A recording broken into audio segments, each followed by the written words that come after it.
继续来看，台中有5位民众到云林去挖蛤蟆，结果掉伫个蒲洲，因为这个蒲洲的范围真宽，再加上涨大水，若直接落水救人会有危险，所以海巡人员先出动无人机，透过广播引导这民众行去水流较浅的所在，顺利甲因救上岸。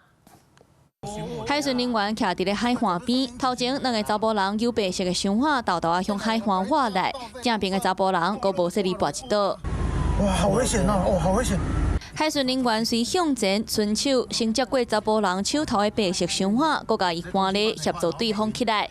啊，若做伙另外一个查甫人行到位的时阵，已经是忝甲稀咧咧，压落来咧休喘。终于，你们的性命得救了。这是云林苦楚寮的山洲，初七早起8点外，5个为台中来的民众烧酒到苦楚寮北岸大约1公里半的所在挖蛤蟆，想袂到拄到海中放掉伫咧山洲，就紧急向海巡报案。 运用无人机广播引导民众往东边浅滩处移动，后由麦寮机动巡逻站人员协助将民众拉上岸。因为当时是海中的时间，若落去搜救有风险，海巡人员用无人机空翕，找海里较浅的所在，高用广播引导民众向较浅的所在徙位。5个人有工具箱豆豆啊行，最后互伫咧海岸边等的海巡人员游起来。除一名众脚底受伤，需实施清洗及包扎外，其余4人均安。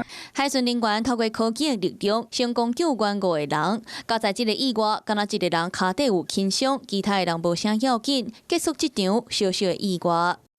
Hello， 我是易景，想要抢先掌握最及时的新闻资讯吗？赶快订阅、按赞、开启小铃铛，锁定华视新闻的 YouTube 频道。